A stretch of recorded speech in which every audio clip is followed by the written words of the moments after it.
အားလုံးမင်္ဂလာပါကျွန်တော်ဒီနေ့ပို့ချပေးမယ့် essay သင်ခန်းစာကတော့ sin A sin S ဘိုင်မော့တေပဲပေါ့နော်ကျွန်တော် sin A formula sin A formula sin ရဲ့ formula တို့နဲ့ကျွန်တော်တို့ data တွေကိုကျွန်တော်စစ်ထုတ်မယ်ပြီးရင်စစ်ထုတ်တဲ့ຢာတွေကိုမှန်ကျွန်တော်တို့ဘိုင်မော့တေပဲနဲ့ပြန်ပြီးတော့တိုက်ကြည့်မယ်ပေါ့နော်ဒီပုံစံလေးပါအဲ့တော့ကျွန်တော်ဒီ item တွေအားလုံးကို copy ကူးမယ်ပေါ့နော်အဲ့တော့ကျွန်တော် desktop ကနေလက်တော့ကနေစပြီးတော့ဗောနော်အောက်ထဲကို select ဆမ်းမယ် shell လေးကိုခံမယ် down arrow လေးကိုနှိပ်သွားမယ်ဟုတ်နော်ရှိသမျှ data တွေအကုန်လုံးပေါ့ item တွေပေါ့အားလုံး select ဝင်သွားရင် control C နှိပ်ပါပြီးညိုဒီလွတ်တဲ့ကွက်လေးပေါ့နော်ဒီကွက်လေးမှာ control V ချမယ်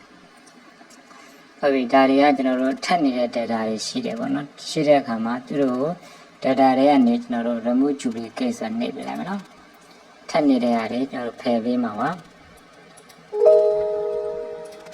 ဟုတ်ပြီနော်ဖယ်လိုက်တဲ့အခါမှာကျွန်တော်တို့ရဲ့ item မျိုးစားတွေကဘယ်နှမျိုးလဲဆိုရင်ကျွန်တော်တို့5မျိုးပဲရှိတော့မယ်ဟုတ်ပြီအဲ့5မျိုးထဲမှာကျွန်တော်တို့လက်တော့ရဲ့ရောင်းရတဲ့စုစုပေါင်းငွေပမာဏဘယ်လောက်ရှိလဲ desktop ရဲ့ရောင်းရတဲ့စုစုပေါင်းငွေပမာဏဘယ်လောက်ရှိလဲပေါ့နော်ဒါတွေအားလုံးကိုကျွန်တော်တို့ကစံနဲ့တွက်မယ်ဆိုရင်total amount တွေအားလုံးပဲတွက်သွားမှာနော်ခုပြမှာ laptop တွေရဲ့စုစုပေါင်းငွေ desktop တွေရဲ့စုစုပေါင်းငွေပေါ့နော်ဒါတွေကိုအားလုံးကိုစစ်ထုတ်ပြမှာပါအဲ့တော့ဒီနေရာမှာကျွန်တော်တို့amount လို့ရေးလိုက်မယ်နော် total amount ပေါ့ total ဟုတ်ပြီနော်ဒါကတော့ဘာရညာရတော့မဟုတ်ပါဘူးတင်ရှာတော့အောင်လို့ပါအဲ့တော့ဒီနေရာလေးမှာကျွန်တော် sin A နဲ့အရင်တွေ့ကြည့်မယ်ညီညာချင်း sin A လို့ရေးလိုက်ပါတကယ်လေးတုံးမယ် range ရဲ့ criteria ရဲ့ sun rate ရဲ့ဆိုပြီးပါတယ် range ကကျွန်တော်တို့ကအခုလက်တော့ပါတယ် range ပေါ့နော်ဒီ item တွေပါတဲ့ range ကိုကျွန်တော်တို့က select ဆွဲရမယ်ပေါ့အဲ့တော့ range ဆိုရင်ဒီ item တစ်ခုလုံးပေါ့နော်အဲ့တော့ကျွန်တော်တို့ကတစ်ခုချင်းစီကိုမဆွဲတော့ဘူးဒီ C column တစ်ခုလုံးကိုပဲ reference line ယူလိုက်မယ်ပေါ့နော်အကုန်လုံးကို C ကိုပဲနှိပ်လိုက်ပါကျွန်တော်အားလုံးကဒီမှာဝင်သွားလိုက်မယ်ပြီး comma လေးသုံးမယ် criteria မှာကျွန်တော်တို့ကလက်တော့ပေါ့နော်အရင်ဆုံးလက်တော့ကိုစစ်လိုက်မယ်ပြီးမှကျန်တာတွေကိုဆွဲချမယ်ပေါ့အဲ့တော့လက်တော့ပဲ criteria မှာယူပေးလိုက်မယ်ဒီနေရာမှာကျွန်တော်တို့ function 4လေးကိုနှိပ်ပြီးမယ်နော် G column ကိုလောချမယ် row တွေကိုတော့ကျွန်တော်တို့အောက်ကိုဆွဲချလို့ရအောင်လောမချဘူးပေါ့နော်အဲ့တော့ function 4လေးကိုတစ်ချက်နှိပ်လိုက်မယ်နောက်တစ်ချက်နှိပ်လိုက်မယ်နောက်တစ်ချက်နှိပ်လိုက်ပါနော် G ရဲ့ရှေ့မှာဒေါ်လာဆန်းလေးရောက်ပြီဆိုရင်ဒါကိုရော G column ကိုလောချလိုက်ပြီး row တွေကိုတော့လောမချဘူးပေါ့နော်ဒီပုံစံလေးပါပြီးရင် comma လေးလာမယ် sun rate ပေါင်းရမယ့် rate ပေါ့အဲ့ဒါဆိုရင်ကျွန်တော်တို့ total ပေါ့ဒီ amount တွေကိုကျွန်တော်တို့က select ပေးရမယ်ပေါ့ဒီတိုင်းလေးပါပြီးရင်ကျွန်တော် green လေးပိတ်ပြီးတော့ under လေးခေါက်ကြည့်ဒါဆိုရင်ဒီထဲမှာလက်တော့ရောင်းရတဲ့ငွေပမာဏဒီလောက်ရှိတယ်ပေါ့အဲ့တော့ desktop ရောင်းရတဲ့ငွေပမာဏဘယ်လောက်လဲဆိုရင်ကျွန်တော်တို့အောက်ကိုဒါလေးကိုဆွဲချကြည့်လိုက်ဟုတ်ပြီဒါဆိုတိတက်စီပေါ့နော်ပစ္စည်းတစ်မျိုးစီရဲ့ရောင်းရငွေပမာဏကိုကျွန်တော်တို့ sign in နဲ့တွက်လိုက်တယ်ဟုတ်ပြီဒါလေးအားလုံး select ပေးမယ်ကျွန်တော်တို့ home နဲ့ကနေ all border လေးပေါ့နော်ဒါလေးကန်လိုက်ဒါကကျွန်တော်တို့ပစ္စည်းလက်တော့ရောင်းရတဲ့ငွေပမာဏဒီလောက်ရှိတယ် desktop ရောင်းရတဲ့ငွေပမာဏဒီလောက်ရှိတယ်ပေါ့နော်ဒါကို sign in နဲ့ကျွန်တော်တို့ခွဲထုတ်ပြလိုက်တာပါအခုကျွန်တော်တို့ဒီစစ်ထုတ်လိုက်တဲ့ data တွေကမှန်ကျွန်တော်တို့ Python table နဲ့ပြန်ပြီးတော့စစ်ကြည့်မယ်အဲ့တော့ဒီ data ဇာတ်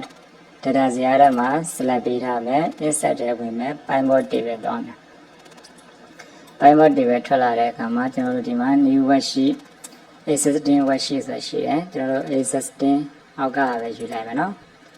ပြီး location ကိုထားမဲ့နေရာလေးပေါ့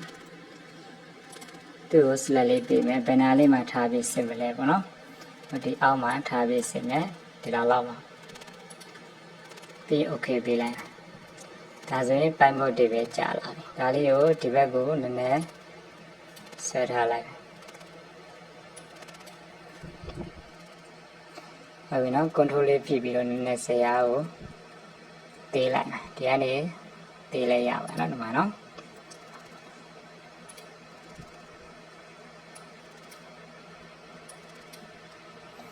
Okay အဲ့တော့ကျွန်တော်တို့ကလက်တော့ရောင်းရတဲ့ပမာဏကြီးကိုဒီလောက်ရှိတယ်ပေါ့နော်ဒါတွေအားလုံးကိုကျွန်တော်တို့ total ရင်ပေါင်းကြည့်လိုက်မယ် order equal ပေါ့ဒါကျွန်တော်တို့ပိုင်းဘောတေပဲမသုံးနေပါဘူးနော်ရိုးရိုးလေးပဲသုံးနေတယ်ဟုတ်ပြီ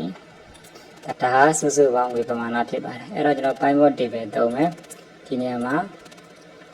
ပိုင်းဘောတေပဲ2ပေါ့နော်ဒီနေရာမှာတစ်ချက်လောက်နှိပ်လိုက်ရင်ဒီဘက်ကပိုင်းဘောတေပဲ field ဆိုထွက်လာလိမ့်မယ်အဲ့တော့ကျွန်တော်တို့က item တွေနဲ့သူတို့ရဲ့ဈေးနှုန်းတွေနဲ့ကိုတွဲကြည့်တာအဲ့တော့ဒီမှာ item ရှိတယ် item တွေကိုကျွန်တော်တို့ row ထဲကိုထည့်လိုက်မယ်ဒီပုံစံနဲ့ရောက်လာပြီပြီးတော့ total ပေါ့နော်သူတို့ရဲ့ဟွာတွေပေါ့ amount တွေကိုကျွန်တော်တို့ value ထဲထည့်လိုက်အဲ့တော့ဒီနှစ်ခုကိုရှင်းကြည့်တဲ့အခါမှာကျွန်တော် sign နဲ့တွက်လိုက်တဲ့စာရင်းက Bible table နဲ့တွက်တဲ့စာရင်းနဲ့အတူတူဖြစ်ပြီနော်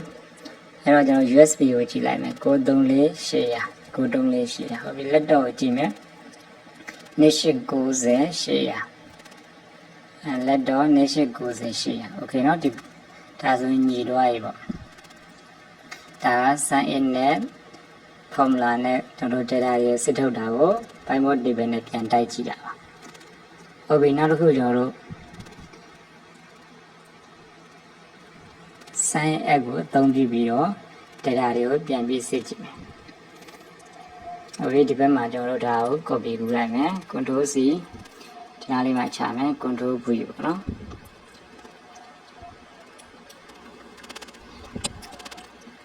အဲ့တော့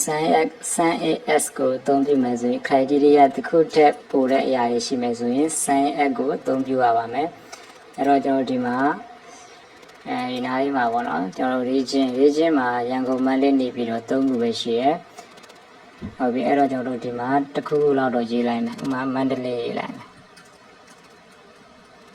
ဟုတ်ပြီနော်ဒါကိုကျွန်တော်တို့ဒီမှာ fill လေးဖြည့်ထားလိုက်ဟုတ်ပြီကျွန်တော်စစ်မှာ sign as ဒီမှာလေးစစ်မယ်ပေါ့နော်ဒါတွေအားလုံးကို border လေးကန့်လိုက်မယ်ဟုတ်ပြီညီမြချင်းကျွန်တော် sign as ပေါ့နော်တကီးလေးသုံးလိုက်မယ် sign rate criteria ပေါ့နော် sign rate ဆိုတာကျွန်တော်တို့ပေါင်းရမယ်အမောက်ပမာဏတွေရဲ့ range ပေါ့နော်အဲ range ကိုကျွန်တော်တို့ select ပေးရမယ် total ပေါ့နော်ဒါတွေကို equal တစ်ခုလုံးကိုကျွန်တော် select ပေးလိုက်မယ်ဒါလေးပြီးရင် comma လာမယ်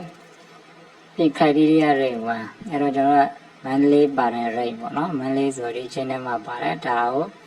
အားလုံးကို select ပေးလိုက်မယ်ဒီကိုပဲထောက်လိုက်ပါတော့ဒီ column တစ်ခုလုံး select 1တခုချင်းကိုသွားလဲရအောင်เนาะဒါဆိုရင် column အပြည့်သွားတာပေါ့တခုချင်းကိုဆွဲရင်လည်းအဆင်ပြေပါတယ်ကျွန်တော်ဒီတိုင်းလေးပဲတုံးလိုက်မယ်ပြီးရင် comma လေးလာမယ်အဲ့ဒီမှာ criteria rate 1ပေါ့เนาะဒီ region ထဲမှာပါတယ်ကိုစစ်ထုတ်မဲ့အရာကမန္တလေးကိုကျွန်တော်က select ပေးမယ်ဟုတ်ပြီဒါကိုကျွန်တော်တို့ function 4လေးနဲ့ load ချထားလိုက်မယ်ပြီးရင် comma လေးလာမယ်ပြီး criteria range 2ပေါ့ဒီ item တွေပါတဲ့ range ကိုကျွန်တော်က select ပေးမယ်ပြီးရင် comma လာမယ်ဟုတ်ပြီအဲ့ဒီမှာ criteria range 2ထဲမှာ criteria ကိုစစ်ထုတ်မယ်ရအဲ့တော့လက်တော့ထားလိုက်မယ်ကျန်တာတွေကိုကျွန်တော်ဖြည့်ဆွဲချမှာအဲ့တော့ဒီနေရာမှာကျွန်တော်တို့ function 4လေးကိုနှိပ်ပေးရမယ်လောချလိုက်တယ် column G ကိုပေါ့နော်လောချလိုက်တယ်တိုင်းလေးပြီးရင်ကျွန်တော်တို့ခွင်းလေးပိတ်ပြီးအနာခောက်ကြည့်မယ်ဒါဆိုရင်ဆိုလိုတာမန္တလေးမှာကျွန်တော်ရောင်းရတဲ့ laptop ပမာဏတွေကိုစစ်ထုတ်လိုက်တာဒီမှာတော့ laptop တွေရဲ့စုစုပေါင်းငွေတွေကိုစစ်ထုတ်လိုက်တာဒီမှာမန္တလေးမှာရောင်းရတဲ့ laptop တွေကိုပဲတည်တံ့စစ်ထုတ်လိုက်တာပြီးရင်ဒါတွေကိုကျွန်တော်တို့ဆွဲချလိုက်ဒါဆိုရင်မန္တလေးမှာရောင်းရတဲ့ desktop ငွေပမာဏမန္တလေးမှာရောင်းရတဲ့မောက်ငွေပမာဏပေါ့နော်ဒီမှာတော့ဒါမောက်တည်းစုစုပေါ့ဒီမှာတော့မန္တလေးမှာရောင်းရတဲ့ငွေတွေဟုတ်ပြီနော်ဒါတွေမှန်ကျွန်တော်တို့ Bible table နဲ့ expense ကြည့်မယ်ဒီမှာ Bible table ဒီတူရဲ့ဆရာခွက်လေးမှာထောက်လိုက်ထွက်လာမယ်အဲ့တော့ကျွန်တော်တို့ဘာပို့လာလဲဆိုရင်ကျွန်တော်တို့ဒီမှာ region ပို့လာတယ်မန္တလေးဆိုပြီးအဲ့တော့ဒီ region ကိုကျွန်တော်တို့ဒီ filter box ထဲကိုဆွဲထည့်လိုက်ဆွဲထည့်ပြီးတော့ သူကဘာထုတ်လဲဆို region all နဲ့ပြတာဒီပမာဏအခုဒီဇာတ်တိုင်းကျွန်တော်ထွက်ချင်ရင်ဒီ region all နေရာမှာမန္တလေးကိုကျွန်တော်ကရွေးပေးရမယ်မန္တလေး okay နေလိုက်ရင်ဟုတ်ပြီဒါမန္တလေးမှာရောင်းရတဲ့ desktop တို့ laptop တို့ရဲ့အမောင့်တွေကိုပြတာအဲ့တော့ကျွန်တော်တို့မှန်စစ်ကြည့်မယ် desktop 5သိန်းဒီမှာ desktop 5သိန်းဟုတ်ပြီ USB 6000 USB 6000ဒါဆိုရင်မှန်နေနော်အဲ့တော့ကျွန်တော်ဒီမှာရန်ကုန်မှာကြည့်ကြည့်ရန်ကုန်လို့ဒီမှာရွေးလိုက်မယ်โอเคနေလိုက်မယ်ဒါရန်ကုန်မှာရောင်းရတဲ့အမောင့်လေးပေါ့အဲ့တော့ဒီနေရာမှာကျွန်တော်ဒီမှာ191400ဒါရန်ကုန်ကပမာဏတွေပေါ့နော်အဲ့တော့ဒီနေရာမှာရန်ကုန်လို့ပြောင်းကြည့်မယ်ဒီကမှန်ပေါ့နော်ဒီနားမှာကျွန်တော်တို့ order equal လေးနဲ့စုစုပေါင်းငွေရှာလိုက်ဒီနေရာမှာရန်ကုန်ရေးကြည့်မယ်အဲ့ဒါကောက်လိုက်မယ်ဒါဆိုရင်191400မှန်သွားပြီဒီမှာနော်တကူချင်းစီကြည့်မယ်လက်တော့6သိန်းဒီမှာလက်တော့6သိန်းโอเคဒါဆိုမှန်သွားပြီပေါ့နော်နောက်တစ်ခုဒီမှာကျွန်တော်တို့နေပြည်တော်ကိုကြည့်လိုက်မယ်ဒါဆိုင်းနဲ့တွက်တဲ့ဟာကိုယင်ကြည့်မယ်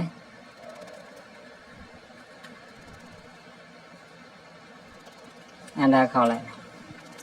ဒါဆိုရင်နေပြည်တော်မှာရောင်းရတဲ့အမောင့်လေးပြရတယ်အဲတော့ကျွန်တော်တို့တိုင်းဘတ်ဒီပဲနဲ့ပြန်စီကြည့်လိုက်မယ်နေပြည်တော်โอเคပေးလိုက်မယ်5996ရ5996ရဟုတ်ပြီမောက်2000မောက်2000ဒါဆိုရင်မှန်သွားပြီပေါ့နော်ဟုတ်ပြီနော်ဒါဆိုရင်ကျွန်တော်တို့မှန်သွားပြီအဲ့တော့ဆိုလိုတာကကျွန်တော်တို့ sin 8တို့ sin s formula တွေကိုသုံးမဲ့အစားဒီ pinboard table နဲ့ကိုလိုသလိုဆွဲပြီးတော့သုံးလိုက်ရင်ပို့ပြီးတော့မြန်ဆန်တယ်ပို့ပြီးတော့လွယ်ကူတယ်ပေါ့နော်မဆိုင်ရတဲ့သုံးရင်ကျွန်တော်တို့ load တွေချမယ်ဒီကျွန်တော်တို့ column တွေရိုးတွေရွှေ့မသွားအောင်ပေါ့နော် function 4ဆိုတော့ function 4ကိုနေပေးရမယ် load တွေချပေးရမယ်နော်ဒီမှာကျွန်တော်တို့ pinboard table နဲ့စစ်လိုက်ရင်ကျွန်တော်လိုချင်တာအကုန်ရတယ်ခုမှကျွန်တော်ထားပါတော့မန္တလေးပြန်ကြည့်မယ် okay ဒါမန္တလေးကဟာအဲ့တော့ဒီမှာမန္တလေးထည့်ကြည့်မယ် sin n နဲ့ဟုတ်ပြီအနာခေါ်ကြည့်မယ်96ရ96ခေါ်6ရဟုတ်ပြီနော်မှန်တော့နော် USB 6000မှန်သွားပြီ desktop 5သိန်း okay ဒါ sin a ရယ် sin a ရယ် pinboard table ရယ်တွဲတုံးပြီးတော့ data တွေကိုစစ်တဲ့နေဖြစ်ပါတယ် data တွေဘယ်လောက်များပါเนาะကျွန်တော်တို့ဒီ formula တွေကိုမသုံးရင် pinboard table နဲ့တခါတည်းစစ်ထုတ်လိုက်ရင်ကျွန်တော်တို့လွယ်ကူမြန်ဆန်ပါတယ်အားလုံးအဆင်ပြေပါစေ